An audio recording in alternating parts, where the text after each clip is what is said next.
자, 전반적으로 제약바이오에 대한 관심이 계속 올라가고 있습니다. 4월도 있고요. 5월도 이벤트가 있다 보니까 세론 걱정 없이 우리는 지금 어떤 기업을 봐야 될지 바로 김준호 매니저의 한발 기업으로 넘어가 보도록 하겠습니다. 오늘의 한발 바로 쏴주시죠. 오늘도 바로 진정성을 위해서 바로 제약바이오 종목들 한 종목을 바로 또 가져와 봤습니다. 좋습니다. 네, 그래서 지금 제2의 알테오젠 얘기가 나와주고 있고 또 SK증권에서 알테오젠을 놓쳤다면은 에이프릴 바이오를 맞아요. 사라라는 보고서가 나왔던 만큼 우리가 APL 바이오 다시 한번 좀 관심을 갖자는 의미에서 오늘 한발 종목으로 한번 가져와 봤습니다. 이 기업 같은 경우는 약물 지속형 플랫폼 사파 플랫폼을 통해서 다양한 파이프라인을 지금 계속해서 속도를 내고 있는 기업이다라고 보시면 될 것 같고요. 이 기술력을 인정받아서 유한양행이 2020년도, 2021년도 두 차례 걸쳐서 투자를 해서 지금 지분을 한 10% 가깝게 9.97% 보유하고 있는 2대 주주로 유한양행이 등극해 있다라고 보시면 될 것 같습니다. 그래서 2021년도에 덴마크의 어떤 뇌질환 치료제 룬드백의 APBA1 자가면역 질환 치료제를 기술 이전, 또 라이센스 아웃을 한 이후에 보통 5,400억 정도의 기술 이전에 성공을 했어요. 그래서 반환 의무가 없는 금액만 한 234억 정도가 되기 때문에 올해부터 이제 본격적인 어떤 실적 성장도 충분히 기대가 된다라고 보고 있고 APBA1 같은 경우는 임상 1상이 좀 완료가 됐고요. 적응증을 확정짓고 올해 연내 3분기에 또 이제 임상 2상을 진입할 예정이고요. 추가 기술 이전에 대한 기대감이 굉장히 높은데 APBR3가 자가 염증 질환 치료제입니다. 그래서 임상 1상이 최근에 이제 성공했다는 소식이 나와주면서 주가가 좀 강하게 상승 흐름이 나와줬는데 올해 APBR3가 또 기술 이전에 대한 기대감이 굉장히 높아지고 있고 또 이번에 AACR 미국 아마케에 참여를 하기 때문에 추가 기술 이전에 대한 기대감이 연내 굉장히 높아지고 있는 기업이다라고 보시면 될 것 같아요. 그래서 사파 플랫폼에 대한 어떤 이제 가치가 또 경쟁력이 다시 한번 또 확인하는 장이 되지 않을까라고 좀 보고 있는데 올해 계획대로 이제 APBR3가 기술 수출이 된다고 했을 때는 뭐 흑자 전환은 당연히 물론이고 그 사파 플랫폼에 대한 어떤 이제 업계의 신뢰도가 더욱더 높아질 수밖에 없다고 좀 보고 있는데 지금 에이프릴 바이오가 계속해서 이 사파 플랫폼을 확장해 나가고 있다라고 보시면 될 것 같아요. 그럼 글로벌 빅파마 기업들이 가장 지금 관심을 갖고 있는 ADC 관련해서도 그 사파 플랫폼과 ADC를 결합해가지고 ADC 사파 플랫폼을 항암제를 확장해 나가고 있는 상태다라고 보시면 될 것 같고 또 비만 치료제 관련해서도 관심이 굉장히 높은데 지속형 비만 치료제 관련해서 병용 투여를 하고 있는 상태예요. 그래서 이 사파 플랫폼에 대한 글로벌 경쟁력이 이번에 어떤 미국 아마케 또 미국 임상종합학회에서 다시 한번 입증될 가능성이 굉장히 높다라고 보고 있고 또 다양한 신약 후보 파이프라인들을 계속해서 개발을 추진하고 있는 기업이다 보니까 다시 한번 우리가 알테오젠 다음에 또 에이프릴 바이오도 충분히 관심을 또 가질 필요가 있다라고 보고 있고요. 지아 이노베이션과 함께 에이프릴 바이오가 연내 기술 이전 기대감이 가장 높은 기업 중에 하나다 보니까 우리가 이제 아마케를 앞둔 일주일 정도 앞둔 시점에서 또 에이프릴 바이오 다시 한번 좀 관심을 갖자라는 의미에서 한발 종목을 가져와 봤습니다. 가격 전략 들어볼까요? 가격 전략은요. 전일 종가로 16,370원을 매수가로 말씀드려보도록 하겠고요. 그리고 목표가는 직전 고점을 돌파한다라는 관점에서 19,700원을 1차 목표가로 손절가는 14,000원 설정해 보도록 하겠습니다. 네, 제2의 한미 반도체로 또 증권가 긍정적인 보고서에 힘입어서 또 단기 반등을 보였었던 에이프릴 바이오가 오늘의 한발 기업이었는데요. 지난주 주주총회에서 흑자 전환에 대한 계획도 발표를 맞습니다. 했습니다. 그런데 또 차트를 보니까 19,000원대 뚫은 이후에 답답한 흐름을 이어가고 있거든요. 과연 아마케 모멘텀이 세론으로 작용이 안 되고 오히려 그 19,000원 전고점을 뚫을 수 있을 동력이 될지 왜 이렇게 시장에서는 미지근했던 겁니까? 지난주에 사실 AI 반도체 관련해서 한미 반도체라든지 뭐 가온 칩스 같은 강했죠. 일부 AI 반도체 쪽에 수급이 쏠리면서 제약바이오 종목들은 쉬었는데 오히려 저는 제약바이오가 지난주에 강한 시세가 분출됐다고 했을 때는 오히려 세론 또 그리고 어느 정도 좀 차익 실현의 어떤 빌미로 우리가 적용해야 된다고 보고 있는데 오히려 지난주에 충분한 조정이 나왔더라는 거는 우리가 지금 이제 미국 아마케를 앞둔 시점에서 오히려 매수 기회로 좀 보고 있고요. 또 에이프릴 바이오 같은 경우는 또 이제 뭐 대주주와 또 그리고 대표이사가 굉장히 주가를 부양에 대한 의지가 굉장히 더 커요. 그래서 다시 한번 올해 흑자 전환에 대한 어떤 목표도 굉장히 뚜렷하고 또 기술 이전에 대한 목표도 굉장히 지금 뚜렷한 상태이다 보니까 에이프릴 바이오가 충분히 전 직전 고점을 돌파하지 않을까 좀 보고 있고 오히려 지난주에 충분한 조정이 땡큐였다라고 좀 보고 있습니다. 네, 또 이제 4월이지 않습니까? 맞아요. 에이프릴 바이오 이름값을 할 수 있을지에 대한 것도 한번 기대해 보면 좋을 것 같습니다. 자, 김영희 매니저님 바로 이제 VS로 넘어가 보도록 하겠습니다. 아주 쟁쟁한 바이오들로 묶어봤고요. 김영민 매니저가 상당히 고통스러워할 수 있는 라인업입니다. 네. 에이프릴 바이오, ABL 바이오, 레고캠 바이오입니다. 바이오, 4월 바이오. 어디를 좀 보면 좋을까요? 뭐 전혀 고통스럽지 않아요. 왜요? 이건 당연히 이제 알테오젠과 HLB가 없다면 그 다음은 당연히 이제 레고캠 바이오를 에이프릴이 아닌가요? 네, 탑픽으로 이제 선정을 해야 돼요. 에이프릴 바이오도 뭐 저도 이 시간에 이제 한발 종목으로 소개를 그쵸. 해드리기도 했었는데 뭐 요 라인업 안에서는 당연히 이제 레고캠 바이오, 특히 AACR에서도 레고캠 바이오가 또 가장 저는 주목을 좀 많이 받게 되지 않을까 이런 생각이 네. 조금 들거든요. 작년 연말에 이제 얀센 쪽으로 2조 2천억 원 정도 규모. 이게 단일 이제 우리나라 이제 바이오테크 기업들이 이제 체결한 기술 이전 규모로 봤을 때는 3위 정도 이제 되는 어마어마한 금액이에요. 아까 에이프릴 바이오 이제 반환 의무 없는 계약금 이제 200억 정도 말씀해 주셨잖아요. 요번에 이제 레고캠 바이오가 이제 체결한 건 반환 의무 없는 계약금이 1,000억 원 이상이 유입이 좀 됐어요. 그 정도로 계약 금액이 이제 좀 컸다. 그리고 여러분들이 이제 김준호 매니저님 잘 말씀해 주셨던 것처럼 AACR을 자꾸 단순한 그냥 일회성 이벤트로만 생각을 하다 네. 보니까 이게 이제 끝나고 나면 다 세론돼서 이제 주가가 우두둥 빠지는 이제 그런 경우들을 우리가 좀 많이 봐왔는데 최근 같은 경우에는 이 항암제 시장의 어떤 기술 트렌드의 변화 이게 제가 이제 좀 가장 좀 강조하고 싶은 대목이거든요.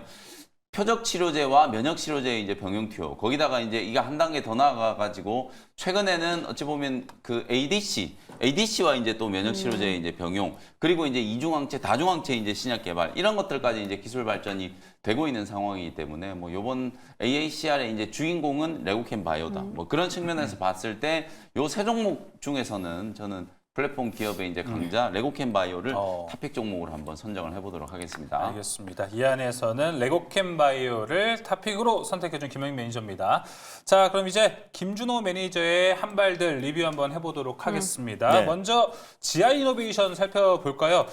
일단은 3월 13일 매수가 됐는데요. 3월 초 상승분이 좀 어느 정도 소화 과정을 다 거친 것 같습니다. 2차 상승분 4월 좀 기대가 되는데요. 네, 저도 충분히 기대가 예. 되고요. 특히 지아이노베이션 같은 경우는 올해 이제 면역항암제 AB의 101과 102에 대한 어떤 기술 이전 기대감이 굉장히 높고 아까 말씀드린 것처럼 올해 연내 기술 이전 기대감이 가장 높은 게 지아이노베이션과 그렇군요. 에이프릴 바이오다라고 말씀드렸던 만큼 다시 한번 저는 충분히 직전 고점을 돌파할 가능성이 높다라고 좀 보고 있고요. 그리고 5년 내에 5개의 어떤 기술 이전에 대한 기대감도 굉장히 높은 기업이다 보니까 장기적으로도 충분히 매력적이다라고 좀 보고 있습니다. 알겠습니다. 이어서 큐리옥스 바이오 시스템즈도 같이 살펴보도록 하겠습니다. 3월 29일에 소개가 됐는데요. 네. 지금 단기 박스권 상단에 위치한 것 같습니다. 네, 지난 금요일 날 이제 말씀드렸던 종목이고 그날 좀 움직임이 굉장히 좋았어요. 그래서 제약바이오 종목들은 전체적으로 쉬어가는 흐름이었는데 큐리옥스 바이오 시스템이 좀 의미 있는 구간대를 돌파하지 않았나라고 보고 있습니다. 그래서 그동안 좀 지긋지긋했던 이 박스권 라인대를 돌파한 모습이었는데 큐리옥스 바이오 시스템즈야말로 AACR 미국 아마케와는 전혀 상관이 없고요. 장기적으로 본다고 했을 때 올해 충분한 주가 컨턴 점프가 기대가 되는 기업이라고 말씀드렸습니다. 그래서 의료기기 업계의 어떤 테슬라 같은 기업이라고 말씀드렸고 맞아요. 연평균 성장률이 50%대라고 말씀드렸고요. 또 그리고 큐리옥스 바이오 시스템의 어떤 세포 치료 관련해서 가장 이제 의료기기가 사실상 미국의 어떤 이제 글로벌 표준이 될 가능성이 높고 또 6월 달에는 보급형 세포 치료기가 또 이제 공급될 가능성 미국에 공급이 예정이다 보니까 오히려 매출 컨턴 점프가 6월 또 하반기부터 본격적으로 진행될 가능성이 높다라고 보고 있어서 큐리옥스 바이오 시스템즈 장기적인 호흡으로 좀 볼 필요가 있다라고 좀 보고 있습니다. 알겠습니다. 장기적인 호흡 큐리옥스 바이오 시스템즈 어떻게 보면 한발 리뷰도 모두 제약바이오 안에서 그러네요. 함께 리뷰를 거쳐봤습니다. 네, 그럼 넘어가서 김영민 매니저의 한발 기업들도 리뷰 점검해보도록 할게요. 먼저 유일 로보틱스부터 체크를 해보도록 하겠습니다. 지난주 금요일에 뭐 엔젤로보, 유일로보, T로보 로봇 네. 당했는데 네. 사실 또 실적 시즌을 앞두고 과연 이 로봇주들의 강세가 그냥 단순히 기술적 반등으로 판단을 해야 될지 어떻게 보면 실적 시즌을 앞두고 챙겨야 될 구간인지 현 구간 전략이 궁금하거든요. 저는 이제 로봇 종목은 아직 시작도 안 했다. 오히려 생각보다 로봇 종목들이 시세가 너무 좀 약하다라는 생각이 좀 들거든요. 그게 이제 방금 지적해 주신 것처럼 실적에 대한 이제 불확실성 맞아요. 때문에 이제 선뜻 이제 큰 자금들이 로봇 업종 쪽으로 이제 들어오지 못하고 있는 상황이다. 저는 그렇게 보는데 오히려 좀 역설적이긴 합니다만 실적 시즌에 저는 로봇 종목들을 꼭 주목하셔야 된다. 오히려. 왜냐 적자폭이 이제 좀 줄어들고 매출 성장세를 분명히 좀 확인하게 좀 될 거거든요. 레인보우 로보틱스라든지 두산 로보틱스가 작년에 이제 4분기 때 협동 로봇 시장에서 굉장히 이제 갈목할 만한 매출 성장을 이제 만들어냈고 올해도 이제 마찬가지예요. 물론 순이익이 이제 다 흑자전환될 될 때까지는 시간이 분명히 좀 걸리겠습니다만 이런 성장주들 같은 경우 외형 매출이 얼마나 이제 빠르게 증가하는지도 굉장히 좀 중요한 포인트 중에 하나거든요. 그런 측면에서 봤을 때 뭐 최근에 상장된 이제 엔젤 로보틱스 리그가 이제 조금 다르긴 합니다만 엔젤 로보틱스가 막 시총 1조 원 이제 왔다 갔다 하고 있잖아요. 그러면 저는 다른 로봇 종목들은 너무 싸다. 엔젤 로보틱스가 나쁘다는 게 아니고 엔젤 로보틱스가 그 정도의 이제 어떤 그 평가를 좀 받는다라고 하면 다른 이제 산업용 로봇이라든지 협동 로봇, 휴머노이드 로봇 만드는 기업들 같은 경우에는 오히려 시총이 상대적으로 더 저평가되어 있는 게 아닌가 이런 생각이 조금 들거든요. 시장의 이제 성장성을 이제 감안을 했을 때는 이런 자동화 로봇이라든지 휴머노이드 로봇 이런 쪽에서 훨씬 더 좀 강한 성장이 이제 만들어질 거기 때문에 뭐 유닛 로보틱스는 공장 자동화, 무인 공장화와 관련된 가장 좀 대표적인 수혜주다. 오히려 지난주 금요일 날 움직였던 로봇 종목들 중에서는 유닛 로보틱스가 단연 이제 좀 돋보이게 종가 이제 고가로 이제 마감이 좀 됐고 지루한 이제 3만 원대 박스권을 시원하게 이제 뚫었기 때문에 시세가 본격적으로 좀 시작될 수 있는 가능성이 좀 있지 않을까. 그래서 33,000원 넘어서 뭐 35,000원까지도 상방을 좀 열어놓고 대응 전략을 좀 세우셔도 괜찮을 것 같다. 이렇게 말씀 좀 드리겠습니다. 오히려 저평가되었다. 로봇주에 대한 추세 이어진다로 정리해 보도록 하겠습니다. KC텍도 한번 점검해 볼 텐데요. 당시 25일에 가져오셨을 때 제가 전고점 돌파 모멘텀 없지 않냐. 반도체 이번 주 힘들 것 같다라고 했는데 오히려 아니다. 괜찮다라고 힘을 실어주셨어요. 편입 이후에 꾸준히 올랐습니다. 한미반도체가 일단은 반도체 소부장 종목들을 끌고 가고 있잖아요. 지난주에 뭐 한미반도체가 그야말로 기록적인 이제 상승세를 만들었고 그 다음에 이제 가온칩스가 또 이제 급등을 했죠. 그리고 지난 금요일 날은 낸드 이제 가격 회복과 관련된 기대감이 반영이 되면서 전공정에 이제 증착 공정 담당하는 장비 기업들 원익 IPS라든지 유진테크 심지어 이제 테스까지 주가가 강하게 좀 움직이는 모습이 나타났단 말이에요. 이렇게 반도체 업종 안에서도 HBM 종목들을 이제 필두로 해가지고 계속 섹터 안에서 순환매가 이제 좀 진행되고 있는 단계다. 그 와중에 이제 주목받는 기업이 이제 KC텍이라고 보시면 될 것 같거든요. CMP 장비 이거는 뭐 꼭 HBM 쪽 아니더라도 그냥 뭐 메모리 반도체 전체에 대한 이제 얘기를 할 때도 CMP 이제 공정에 대한 부분들 그리고 제가 KC텍은 좋은 점이 이제 장비뿐만 아니라 CMP 슬러리 소재도 이제 같이 만들기 때문에 이런 소모성 이제 소재에 대한 매출도 동반해서 이제 같이 성장이 좀 될 거다라는 말씀을 좀 드렸었거든요. 차트 추세를 보면 이제 눌림목 21선 눌림목을 이제 잘 마무리하고 주가가 이제 다시 상방으로 좀 뻗어나갈 수 있는 그런 이제 가능성이 좀 있기 때문에 전고점이 이제 55,000원 정도 근처까지는 뭐 지금 현재 구간에서도 신규 진입도 충분히 가능하다. 뭐 오늘 아침에 매수를 충분히 하셔도 54,000원, 55,000원 정도까지는 아직까지 좀 여유가 좀 남아 있잖아요. 거의 한 20% 이상 또 시세가 이제 만들어질 수 있는 구간이기 때문에 신규 접근 이후에 55,000원 정도를 또 타겟 목표가로 이제 보시면서 대응을 한번 해보시면 되겠습니다. 네, 현 구간도 접근이 가능한 KC텍까지 리뷰 마무리해 보도록 하겠습니다. 자, 그럼 오늘의 한발 기업 아까 예고가 나왔어요. 제약바이오라고 어느 쪽이십니까? ST팜이라고 하는 제약 바이오 종목 이제 좀 준비를 해왔고요. CMO 이제 CDMO 기업이라고 생각하시면 될 것 같아요. 이번 주에 이제 AACR 미국 이제 샌디에이고에서 이제 열리는데. 오늘 김하성 선수가 3런 홈런을 쳤다고 하더라고요. 네. 지금 이제 샌프란시스코에 가 있는 이제 이정우 선수와 주말 뛰셨죠. 네, 샌디에이고에 이제 김하성 선수. 어찌 보면 지역 라이벌들인데 그쪽 지역에서 열리는 학회라는 거 생각해 주시면 될 것 같고 어쨌든 암학회이기 때문에 신약 개발과 관련된 이제 기업들이 더 주목을 좀 받긴 하겠습니다만 이런 바이오 의약품들이 이제 생산이 이제 말 그대로 본물 터지듯이 이제 터지고 나면 그걸 이제 생산을 담당하게 되는 위탁 생산 기업들. 우리가 지금 어찌 보면 엔비디아의 그야말로 어마어마한 이제 이 AI 가속기 덕분에 TSMC가 가장 잘 나가는 것과 같은 논리라고 보시면 되겠죠. 바이오 의약품 시장에서 뭐 머크라든지 화이자라든지 뭐 그 외에 여러 이제 기업들이 바이오 시밀러, 바이오 뭐 신약 이런 것들을 이제 열심히 이제 연구 개발해가지고 생산량이 이제 늘어나게 되면 결국에는 위탁 생산을 담당하게 되는 CMO, CDMO 기업들이 수혜를 입는 거기 때문에 저는 이제 오늘 우리나라를 대표하는 이제 CMO 기업 뭐 삼성바이오로직스라고 하는 가장 큰 기업이 있습니다만 중소형주, 중대형주 중에서는 ST팜이 가장 좀 긍정적인 이제 흐름을 좀 보일 것 같아서 준비를 좀 해왔다라고 이제 보시면 되겠습니다.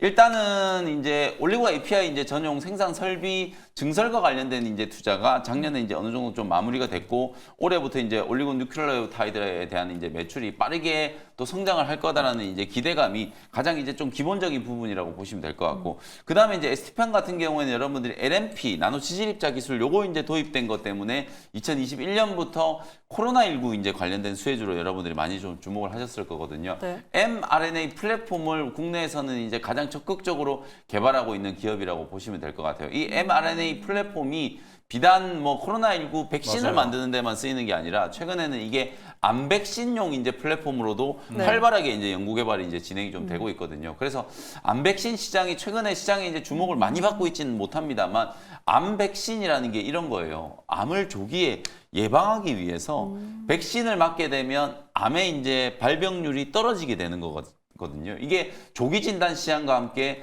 같이 이제 성장을 해 나갈 수밖에 없다라고 그렇겠네요. 보여지기 때문에 저는 mRNA 플랫폼의 이제 가치를 또 인정을 해준다라고 하면 ST팜이라는 기업이 분명히 이제 시장에 좀 주목을 좀 받게 되지 않을까라는 생각이 좀 들고요. 말씀드렸던 것처럼 작년에 또 이제 1,000억 원대 규모의 이제 전환사채 발행을 해가지고 자본 조달을 통해서 800억 정도 이제 설비 투자를 해서 올리고뉴클레오타이드 이제 매출이 빠르게 올해부터 이제 증가가 될 거기 때문에 금요일 날 삼성전자가 이제 잠정 실적 발표를 딱 하면서 네. 실적 시즌이 시작되잖아요. 제약 바이오 기업들 중에서 실적을 따져야 되는 기업들.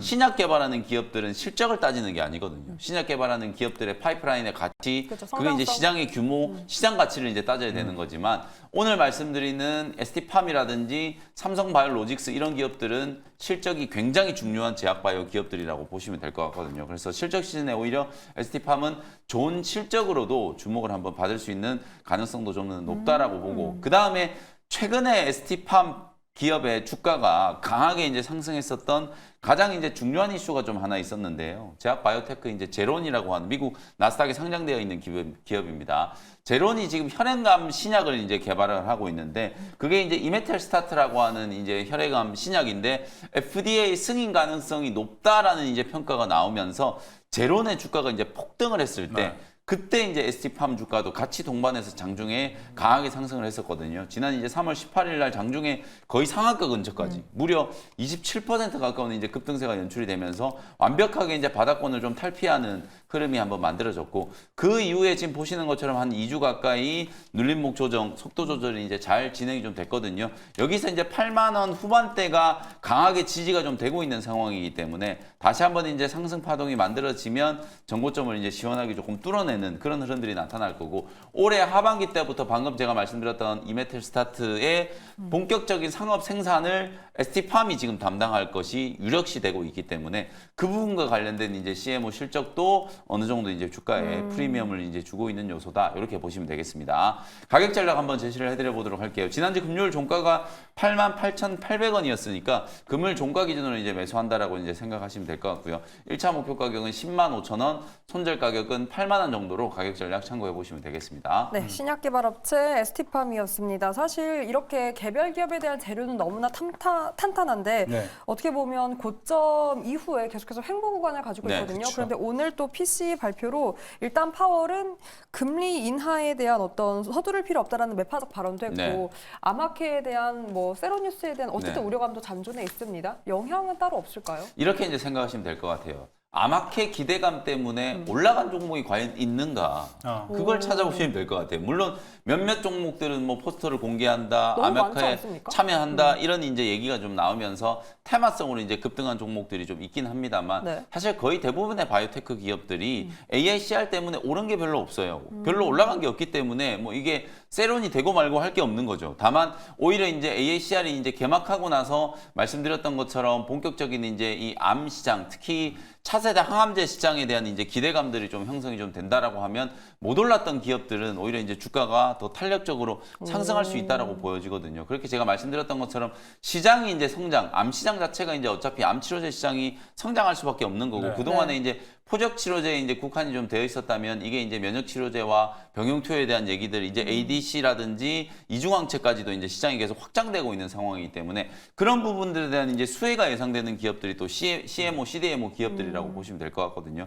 대표적인 이제 수혜주가 ST팜이다. 이제 이렇게 말씀 좀 드려보도록 하고 방금 이제 중요한 포인트를 좀 짚어주셨던 게 이번 주는 제약바이오 업종에서도 굉장히 좀 괜찮은 저는 이제 또 분위기가 만들어질 것 같아요. 금리 인하와 관련된 이제 기대감도 좀 살아있고 네. 어쨌든 제롬 파월 연준 의장이 아까도 제가 좀 코멘트를 해드렸던 것처럼 아직까지는 시기상조다 이런 식으로 계속 얘기를 하고 있습니다만 상반기 때 지금 금리 인하 시기를 철저하게 이제 고민을 하고 있다라는 걸 어찌 보면 역설적으로 저는 이제 표현을 했다라고 보거든요. 그런 측면에서 봤을 때는 제약바이오 업종 전체적으로 투자 심리가 좀 살아날 수 있는 분위기가 또 형성될 수 있기 때문에 이번 주에는 뭐 제약바이오 그리고 이제 반도체 요 이제 투 트랙으로 시장 대응 전략을 이제 세울 수 있는 게 좀 네. 좋을 것 같다. 뭐 이렇게 말씀을 좀 드려보겠습니다. 지금부터 ST팜을 봤을 때 향후 미래에 대한 모멘텀은 괜찮은 것 같은데 네. 저는 좀 과거로 다시 좀 되돌리고 싶거든요.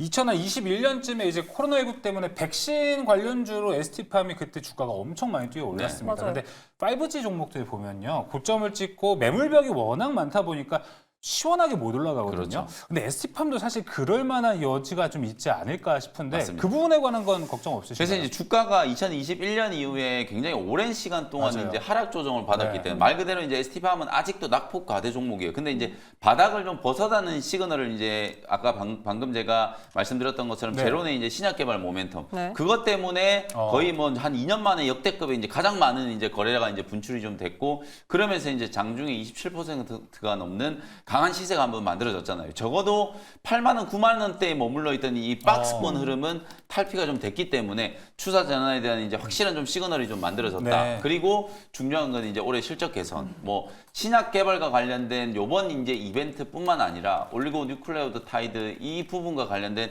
매출 성장 이게 아마 하반기 때부터 이제 본격적으로 이제 반영이 좀 될 거기 때문에 실적에 대한 이제 기대감들은 항상 한 3개월에서 6개월 정도 선반영이 되는 경향이 있거든요. 그래서 오히려 2분기 때부터는 ST팜의 주가 흐름을 좀 잘 보실 필요가 있지 않을까 이렇게 의견을 좀 드리겠습니다. 앞으로 좀 상승할 모멘텀이 더 기대가 된다. ST팜 이렇게 보면 네. 좋을 것 같습니다. 자, 바로 VS 가보도록 하겠습니다. 앞서 말씀드렸다시피 ST팜이라는 기업 자체 너무 오랜만에 방송에서 좀 봐가지고 여기를 어떻게 같이 엮어볼까 고민을 좀 많이 했거든요. 김준호 매니저님. 네. ST팜이 일단은 CDMO와 mRNA를 다 갖고 있습니다. 네. 그래서 녹십자, 바이넥스를 같이 묶어봤거든요. 네. 같은 좀 투자 포인트를 좀 가질 수 있지 않을까 싶습니다. 체급이 좀 다르긴 한데 네. 저는 이 안에서 주가 탄력도 몇만 본다고 주가 했을 탄력도. 때는 네, 바이넥스가 가장 탑픽이 아닐까 좀 보고 예. 있어요. 그래서 3월 8일 날 이제 미국에서 또 이제 생물 보안법이 이제 상원에서 상임위에 통과됐을 때 가장 이제 강력한 시세가 분출했던 종목이 바이넥스고 그 당일만 25%의 상승 흐름이 나와줬고요. 그리고 3월 8일 기준으로 고점만 본다고 했을 때도 거의 60% 이상의 상승 흐름이 나와주면서 정확히 ST팜의 어떤 주가 상승의 2배 가까이 좀 상승 흐름이 나와주기도 했고요. 또 이제 바이넥스 같은 경우는 올해부터 이제 폭발적인 어떤 매출 성장이 좀 기대가 되는데 2021년도에 이제 셀트리온과 함께 이제 CMO 관련된 이제 MOU를 체결하기도 했습니다. 그래서 셀트리온 같은 경우는 바이오시밀러뿐만 아니라 또 이제 올해부터 10개의 어떤 후보 물질로 신약 R&D 투자를 본격적으로 좀 확대해 나가고 있는 상황이다 보니까 네. 바이낸스의 올해 좀 실적 턴어라운드에 대한 기대감도 굉장히 높고 또 그리고 최근에 CDMO 관련 종목 중에서 반사 이익으로 가장 큰 수혜를 받았던 종목이 바이넥스다 보니까 추가적인 상승 여력이 남아 있다면은 바이넥스가 더 강하게 올라가지 않을까라는 관점에서 한번 탑픽 종목으로 한번 보아봤습니다. 근데 주가 탄력도 면에서 바이넥스가 매력적일 수 있다. 김준호 매니저의 선택은 바이넥스였습니다. 네. 네, 이렇게 한발 기업들 다 마무리 정리해 보도록 하겠습니다. 자, 이제 넘어와서 시장 전략들도 대응책 챙겨보도록 할게요. 삼성전자, SK 하이닉스 이야기 안 해볼 수 없는 게 어떻게 9만전자, 19만 닉스 저는 기대가 되는 게 갑자기 또 이런 뉴스가 생겼어요. 오픈 AI CEO가 이 두 기업 환상적인 기업이라고 네. AI 칩 함께 하고 싶다라는 또 희망적인 발언을 했거든요. 네. 오늘 바로 시세에 정 반응될 수 있다라고 보십니까? 오늘 또 오픈 AI가 반도체 관련된 이제 이슈들을 좀 많이 던져주고 맞아요. 있는데 뭐 국내 메모리 반도체 기업들 뭐 엔비디아의 젠슨왕 네. CEO도 우리 국내 이제 메모리 반도체 기업들 초호황 사이클에 이제 접어들었다 이런 평가를 하기도 했었고 또 주말에 보면 오픈 AI가 슈퍼컴퓨터 기반의 데이터 센터 맞아요. 무려 이제 뭐 1,300조 원이었나요? 금액이 제가 정확하게 기억이 네. 안 나는데 어쨌든 말도 안 되는 금액으로 지금 투자를 한다 뭐 이런 얘기들까지 이제 보도가 좀 된 상태이기 때문에 반도체 업종도 당연히 뭐 4월 달에 주목을 좀 해야 되고 저는 아까 9만전자 19만 닉스라고 네. 얘기를 해주셨잖아요. 너무 이거 좀 보수적이에요. 삼성전자 이제 보수적이다. 10만 전자 최소 10만 전자에 20만 닉스. 그리고 하이닉스 같은 경우에는 얼마 전에 이제 그 하이닉스 CEO가 네. 시총 200조도 이제 얘기를 했는데 그때 다들 이제 좀 콧방귀를 꼈거든요. 이게 너무 또 많이 나간 거 아닌가 이런 얘기를 했었는데 지금 주가 움직이는 거 보면 시총 뭐 200조도 거의 불가능한 얘기는 아닌 것 같아요. 그 정도로 지금 SK 하이닉스 같은 경우에 특히나 HBM 쪽과 관련되어 있는 가장 이제 좀 강한 수혜주로 이제 국내에서는 부각이 좀 되고 있는 상황이잖아요. 삼성전자가 뭐 콜테스를 하고 마이크론 테크놀로지가 뭐 엔비디아 쪽에 공급을 시작한다라고 하더라도 수율이 일단 SK 하이닉스하고는 비교도 안 되기 때문에 수익성 측면에서 봤을 때는 당분간 저는 내년 상반기까지도 SK 하이닉스의 거의 이제 독점적인 지위가 이어질 가능성이 좀 높다. 그런 측면에서 봤을 때 올해 1분기 실적 발표가 굉장히 좀 중요한 게요. 영업이익 기준으로 봤을 때는 한 1조 3천억 정도 내외, 많게는 뭐 1조 5천억까지도 지금 예상을 하고 있는데 네. 전체 영업이익을 보지 마시고 여러분들 이제 HBM 쪽에서 과연 매출이 얼마나 빠르게 성장하고 있는지 그리고 HBM을 팔아서 영업이익률이 어느 정도 될지 이 부분을 여러분들이 보시면 될 것 같거든요. 저는 실적이 공개되면 지난번 엔비디아의 실적 발표 때와 마찬가지로 SK 하이닉스 주가는 충분히 더 올라간다. 이렇게 이제 보기 때문에 네. 지금 사셔도 된다. 제가 주가 떨어졌을 때 SK 하이닉스도 굉장히 강조를 많이 해드렸잖아요. 맞아요. 마지막 매수 기회다 이러면서 그냥 무조건 사시라 이렇게 말씀을 좀 드렸었는데 올랐는데도 그때 기회입니까? 가격이 15만 원이었거든요. 네. 20%더 올랐는데도 저는 지금도 충분히 매수할 수 있다. 이렇게 이제 보여지고요. 삼성전자도 마찬가지예요.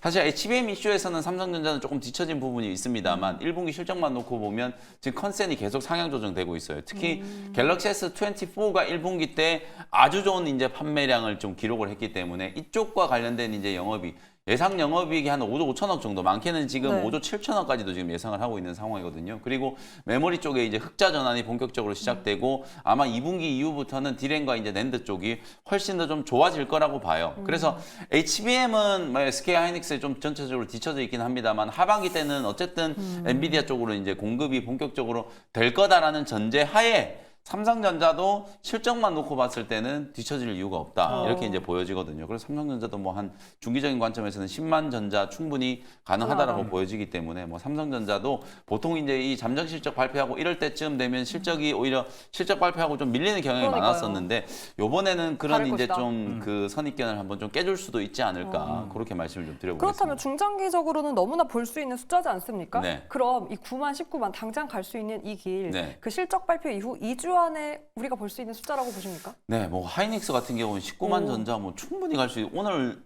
중에도 뭐 19만 닉스는 충분히 이제 가능하다라고 보고 9만 전자는 이제 조금 전제 조건이 좀 필요한 게 환율이요, 환율. 아까 제가 말씀드렸던 것처럼 그렇죠. 지난주도 계속 이제 환율이 조금 이제 맞아요. 부담스럽다 맞아요. 이런 말씀을 좀 드렸었는데 원달러 환율이 이제 조금 하향 안정화가 이제 좀 되면서 외국인들의 이제 매수세가 좀 기조적으로 유입된다. 왜냐하면 삼성전자는 그냥 단순히 종목보다는 또 인덱스의 역할을 하는 기업이기 때문에 삼성전자가 이제 9만 원 가려면 환율까지도 조금 우리 편이 좀 돼줄 필요가 있지 않을까. 요거까지도 좀 같이 챙겨 보시면 되겠습니다. 네. 네, 환율까지 좀 챙겨봐야 될 것 같고 삼성전자, SK하이닉스 현재 예상 체결 지수는 1.7%대 가까이 현재 출발할 그러니까요. 것으로 보이고 있습니다. 자, 그럼 반도체 이야기 해봤으니까 2차 전지 배터리에 대한 이야기도 좀 해보면 좋을 것 같습니다. 지난주 금요일부터 해가지고 샤오미에서 이제 나온 전기차가 또 디자인상으로 보니까 되게 이쁘더라고요. 보셨습니까? 예. 깜짝 놀랐어요. 너무 이쁘더라고요. 역시 샤오미는 대륙의 실수다. 실수다. 이런 얘기를 많이 큰 실수. 하는데요. 네. 와, 그러다 보니 테슬라는 또 반대로 휴장했지만 또 쉬어가고 있습니다. 맞습니다. 이 흐름들에서 우리나라에 있는 2차 전지와 글로벌 2차 전지의 흐름을 좀 어떻게 지켜봐야 될지가 어렵습니다. 샤오미가 이제 대륙의 실수가 아니라 뭐 대륙의 사고라는 말까지 나올 정도로 굉장히 잘 나왔어요. 거의 뭐 타이칸, 타이칸처럼 나왔는데 굉장히 포르쉐 타이칸 같이 너무 멋있게 나왔고 4천만 원대 맞습니다. 이걸로. 가격이 예. 이제 4천만 원대예요. 거기에 들어간 배터리가 중요한데 CATL과 BYD의 LFP 배터리가 예. 들어가 탑재가 됐습니다. 그래서 결국에 이제 가격 경쟁 또 그리고 이제 올해 테슬라가 주도하고 있는 뭐 치킨 게임과 또 이제 전기차 가격 경쟁이 심화될 수 있는 해가 원년이라고 말씀드렸었고 또 그래서 국내 2차 전지 업종도 결국 이제 3원계뿐만 아니라 이제 LFP 쪽의 어떤 개발의 어떤 속도를 낼 가능성이 굉장히 높다라고 보고 있어요. 그래서 올해는 아무래도 이제 고금리와 이제 고물가의 기조는 당분간 또 하반기까지는 계속 이어질 수밖에 없는 거기 때문에 전기차 수요가 갑작스럽게 가파르게 급증할 거라고 생각하지 않고 있고요. 그래서 저가 전기차 또 전기차 대중화에 있어서 사실상 전기차 가격이 다운시켜야 되는 게 가장 급선무이다 보니까 현대차를 비롯해서 또 국내 배터리 3사도 이 LFP 쪽에 집중한다고 했을 때는 결국 이제 LFP 관련된 기술력을 가지고 있는 기업들이 좀 수혜를 받지 않을까 좀 보고 있어요. 네. 결국엔 가격이다. 그래서 샤오미가 굉장히 디자인적으로도 굉장히 훌륭하고 또 여러 가지 부분도 있지만 가격이 일단 4천만 원대고 저렴하게 나왔다라는 게 그러니까요. 굉장히 의미가 있다라고 보고 있어서 국내 현대차에서도 보급형 모델들이 올해 많이 좀 출시될 가능성이 높고 LFP 쪽에 집중한다고 했을 때 탑머티리얼이라는 기업을 좀 탑픽으로 좀 말씀드릴 수 있을 것 같아요. 아, 그래서 예, 예. 탑머티리얼 같은 경우는 중소형주이긴 한데요. 탑머티리얼이 국내에선 유일하게 또 LFP 또 전지 또 설계 능력을 또 가지고 있는 기업이기도 해서 국내 배터리 3사와 앞으로 LFP 쪽의 어떤 협업이 더욱더 좀 강화될 가능성이 높다라고 보고 있어서 좀 탑머티리얼 같은 좀 스몰캡 종목도 좀 관심을 가질 필요가 있지 않을까 좀 보고 있습니다. 네. 자, 이와 관련해서는 좀 LFP 배터리의 또 수혜, 탑 머티리얼까지 김준호 매니저가 이야기해 줬습니다. 내일 아무래도 또 테슬라 인도량도 발표되기 때문에 그렇죠. 오히려 이쪽으로 조금 더 기회를 중국자 배터리 쪽으로 보는 게 또 열려 있는 쪽일 수도 있을 것 같습니다. 자, 그렇다면 오늘장 전략도 한번 들어볼까요? 네. 전체적으로 이제 오늘 시장은 지난 이제 주말에 발표된 PC 이제 가격 지표에 대한 이제 좀 긍정적인 기류가 먼저 우리 시장에 좀 선반영될 수 있는 가능성이 좀 있다라고 말씀을 좀 드렸었고 또 4월 첫 거래일만큼 아무래도 이제 또 반도체라든지 제약바이오 이런 주도업종 쪽으로 이제 수급이 또 좀 강하게 유입될 수 있는 가능성이 좀 높고 특히 이제 지난주에 이제 움직였던 흐름 금요일 날 이제 흐름을 보면 업종 안에서도 되게 빠르게 좀 순환매가 좀 되는 모습이 나타났었거든요. 특히 반도체 쪽에서도 그동안에 좀 안 움직였던 뭐 낸드라든지 디램 관련된 네. 이제 전통적인 이제 장비 기업들 주가가 이제 급등을 했고 방산 기업도 LIG 넥스원, 하나 에어로스페이스 외에 현대 로템이 또 급등을 했단 네. 말이에요. 이제 이런 식의 이제 빠른 순환매가 이제 진행이 좀 되고 있기 때문에 아직 뭐 주도 업종의 대장주들을 못 사신 분들은 이런 순환매 사이클을 좀 잘 이용한다라고 하면 낙수 효과가 이제 진행이 좀 될 때 충분히 이제 수익 낼 수 있는 종목들을 살 수 있다라고 보거든요. 너무 여러분들이 그날 자꾸 움직이는 종목들을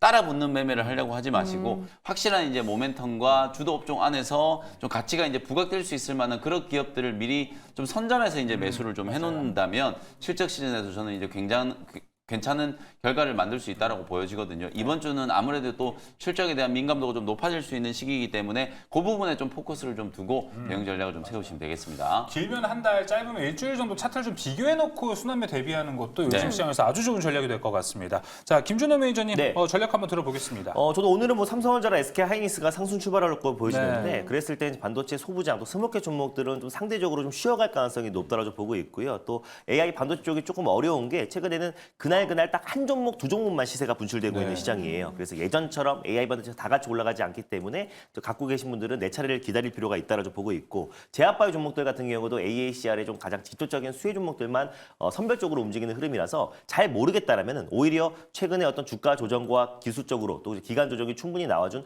로봇 섹터가 또 대안이 되지 않을까 보고 있어요. 그래서 중장기적인 흐름과 시장의 상승에 나왔을 때 결국 성장 섹터의 가장 대표 종목인 로봇 섹터는 절대 배반하지 않는다라고 보고 있기 때문에 잘 모르겠으면 가장 대장주인 또 레인보우 로보티스를 중심으로 삼성향 로봇 관련된 종목들이 최근에 충분한 조정 흐름이 나와줬기 때문에 조정 시 매수의 관점으로 좀 긴 호흡으로 볼 필요가 있는 시장이 네. 아닐까 보고 있습니다. 네, 다시 한번 로봇에 또 방점을 찍어줬던 김준호 매니저입니다. 자, 오늘 두 매니저와 함께한 한발 여기서 마무리하도록 하겠습니다. 오늘 말씀 고맙습니다. 고생하셨습니다.